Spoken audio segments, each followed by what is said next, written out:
So what is going on, guys? It is Evil here, going to be bringing you an actual fun little gameplay I got the other day. Actually, this is me a couple games after I first unlocked the Scorpion Evo here. I know it's pretty much, I don't like the weapon. I didn't like it, I should say, before I started using it.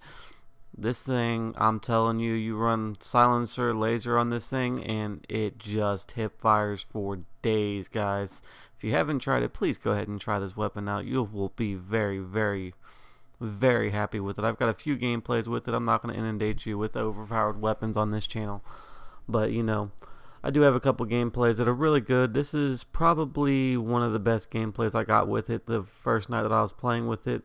But you'll notice here that I also do still show you guys different rushing patterns and things like that you guys can utilize to your advantage as well, especially on maps like this that are predominantly, this is, in my opinion, predominantly an assault rifle map, but you do see a lot of people running around with SMGs just because everybody rushes with SMGs on this game. It doesn't matter who you are or what you do, you will rush with an SMG.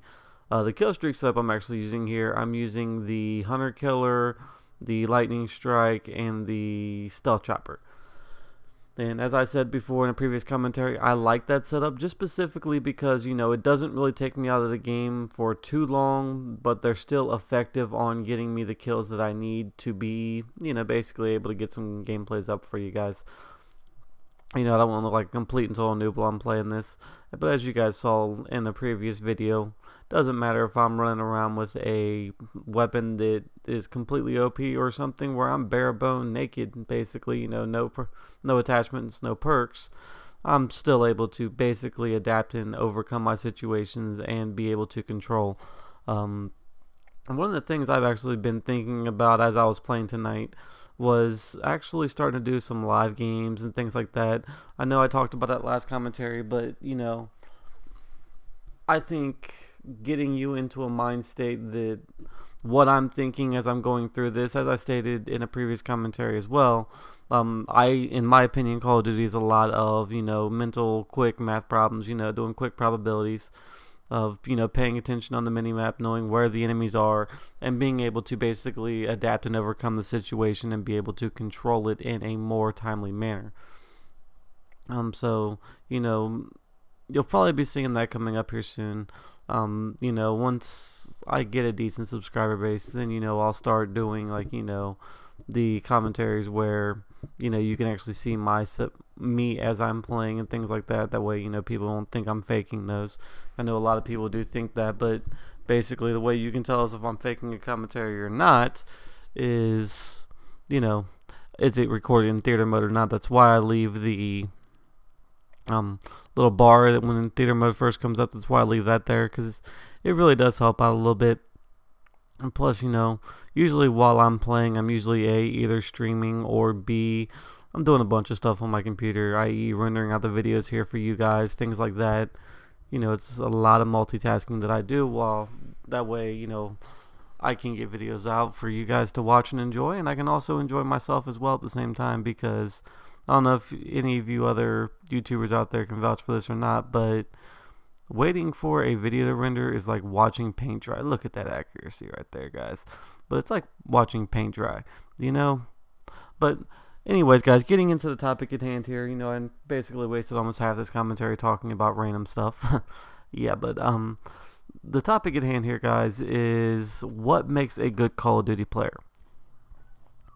This is my personal opinion, guys, so don't take any type of, hatred or anything out of what I'm saying here. But in my opinion, what makes a good Call of Duty player is the versatility. You can go from, rushing hardcore to being able to play an MLG style, a little bit of camping, a little bit of rushing, team gameplay style, things like that. An individual that can do both of those without basically needing a handout to be able to control what he's trying to do.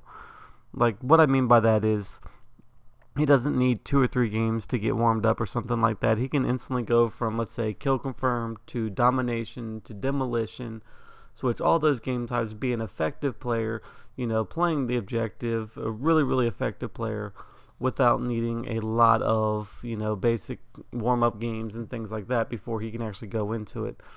Another thing that really, in my opinion, makes a good Call of Duty player is basically the ability to rush with any type of weapon, pick up on a new map, and be able to, you know, rush that map effectively and efficiently without, you know, going horribly negative. A lot of my issues that I notice as I'm playing, why I don't consider myself a good Call of Duty player, is the fact that I allow frustration to get to me, i.e. when you know you should have gotten that kill, but for some reason the bullets just did not register in your favor. Nothing in that gunfight was in your favor, but yet you knew you had the upper hand going into that gunfight.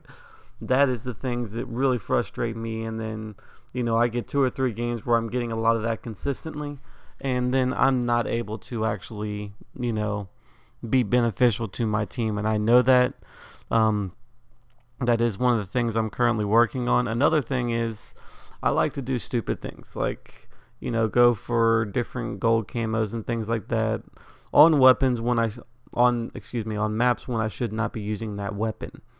You know, that's just weird things, you know, because especially like on this map, I'm a lot better with the Type 25 Silence than I am with the Scorpion Evo. You know, I'm a lot more efficient with that weapon because I have longer ranges that I'm actually able to achieve using that versus, you know, using the Scorpion where I'm basically stuck inside these buildings, you know. And it's not a bad thing because I do pull off a really, really good gameplay for you guys, but in a way it's also, and this is some bullshit. Actually, no, that's later on in the game. Sorry about that, guys. But, you know, I'm a lot more efficient with something to where I can control the outside plus be able to come in here and be able to control the inside here.